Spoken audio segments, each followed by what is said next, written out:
अंदर ईर्ष्या का भाव, आपकी ईर्ष्या आपको खा जाती है। दूसरे का कुछ नहीं होगा, आपका नुकसान होता है। आपके चित्त में तमोगुण का प्राबल्य होगा, रजोगुण का प्राबल्य होगा, छटपटा छटपटा करके मरिएगा, दूसरे का कुछ नहीं होगा।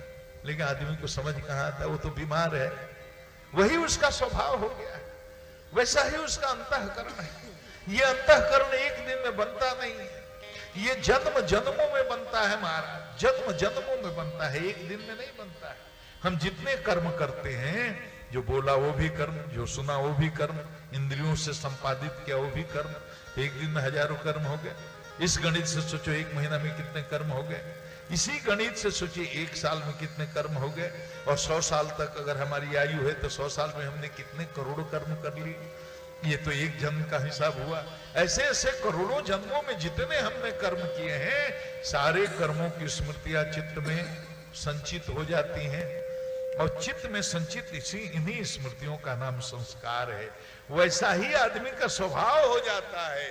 मतलब मन बना है अगर किसी का जो खराब है, दुष्ट है, तो ऐसा नहीं कि एक दिन में बना है, कई कई जन्मों से उसका वैसा ही मन है। ये बीमारी बहुत जन्मों से उसको है।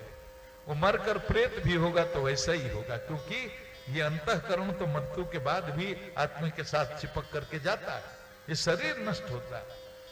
तो सज्जन आदमी अगर मर जाए, प्रारब्धवश अगर प्रेत में जोनि में भी चला जाए तो सज्जन प्रेत होगा। दुष्ट आदमी की मृत्यु हो जाए, प्रेत जोनि में चला जाए, तो प्रेत भी होगा तो दुष्ट होगा, क्योंकि अंतःकरण तो यही होगा। तो व्यास जी ने कहा, निर्मत्सराणाम सताम, जो निर्मत्सर है, जिसके अंदर ईर्ष्या नहीं है, वही इसी का पात्र है। और ये बड़ा कठिन काम है। कंचन त्यजना सहज है, सहज क्रिया कानी, कंचन त्यजना सहज है, सहज क्रिया कानी, मन बड़ाई ईर्ष्या दुर्लभ तजनाए, ओ भैया दुर्लभ तजनाए, ओ भैया दुर्लभ तजनाए, ओ भैया दुर्लभ तजनाए। ये ईर्ष्या को छोड़ना भी बड़ा कठिन है। तो जो ईर्ष्यालु है भागवत का पात्र नहीं है। श्रीमद् भागवत सुनने का अधिकार निर्मत्सर को है। तो भाई निर्मत्सर हो गए और भागवत सुन ली तो क्या होगा? तो कहा, वेदम वास्तव मत्र वस्तु शिवदम तापत्रयो नमूलनम। महाराज अगर ऐसा हो गया और भागवत आपने सुना, तो जो जानने योग्य है वास्तव वस्तु उसका बोध हो जाएगा। भाई ये वास्तव वस्तु क्या है? तो कहा, वेद्यम वास्तव मत्र, अत्र वास्तवम वस्तु वेद्यम, वास्तवश्च जीव, वास्तवी च माया, वास्तवम जगत। वास्तव कहते हैं जीव को, वास्तवी कहते हैं माया को, वास्तव कहते हैं, वास्तवम कहते हैं जगत को। जीव जगत और माया का ज्ञान हो जाएगा। ज्ञान हो जाएगा तो क्या हो जाएगा? शिवदम, कल्याण हो जाएगा। अरे आदमी को अगर जीव जगत माया का ज्ञान हो जाए तो फिर जात के झगड़े रहेंगे, फिर मजहब के झगड़े रहेंगे, फिर गली के लिए, नली के लिए, खेत के लिए, खलिहान के लिए, धन के लिए, पद के लिए, कुर्सी के लिए जो आपस में मार काट मची हुई है वो रहेगी। अगर आदमी ये जान जाए कि हम शरीर नहीं है, आत्मा है, और जो सच आंख के सामने स्पष्ट दिखाई पड़ता है वो सत्य हृदय में, चित्त में बैठ जाए और बुद्धि में पूरी तरह से प्रवेश कर जाए, चित्त में बैठ जाए, तो पाप होगा। कौन नहीं जानता है कि खाली हाथ आए हैं, खाली हाथ जाएंगे।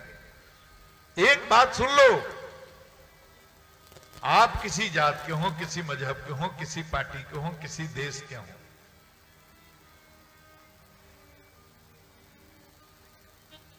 ये पक्की बात है, इसमें कोई विरोध नहीं है, बहस की गुंजाइश भी नहीं है कि जो आया है एक दिन उसको जाना है।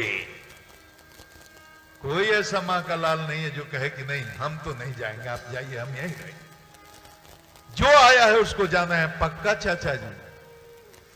और ये भी हम जानते हैं कि खाली हाथ ही आए थे और खाली हाथ ही जाना है।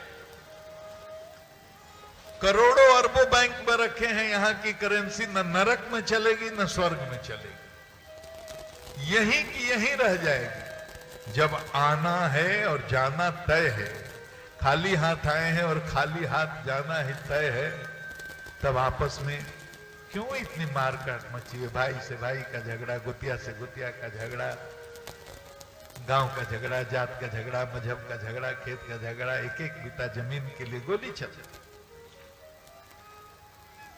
जब वास्तव वस्तु का बोध हो जाएगा, जीव जगत और माया का रहस्य हम जान जाएंगे, तो हम ये भी तो जान जाएंगे कि हम शरीर नहीं हैं, हम आत्मा हैं। ये शरीर तो मिट्टी का, इसे छूट जाना है और हमारी ये अनंत जन्मों से यात्रा चल रही है। ये कलेवर बदल जाएगा, फिर हम अपने कर्मों के अनुसार दूसरे कलेवर में प्रवेश कर जाएंगे।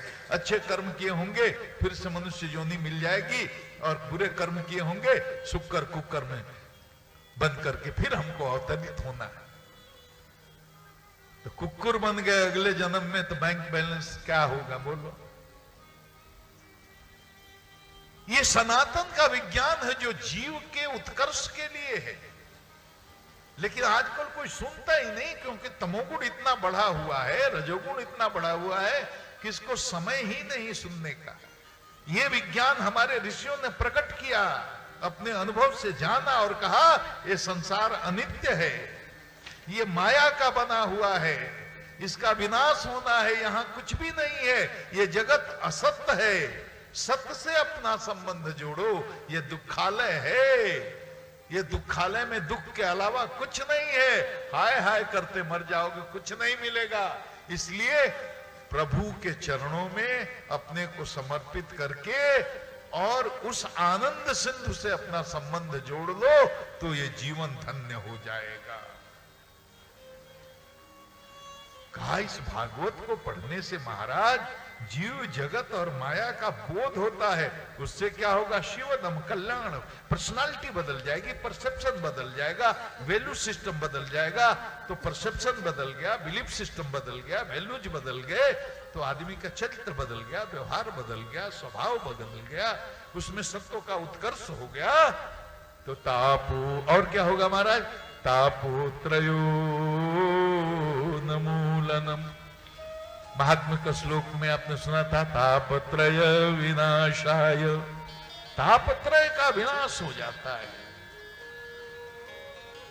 तो ये भागवत की कथा दैहिक, दैविक, भौतिक तीनों तापों को नष्ट करने वाली है। आगे कहा किमु आपरेश्वर है, अब अन्य कोई साधन की जरूरत नहीं है जब भागवत जी हमारे पास हैं।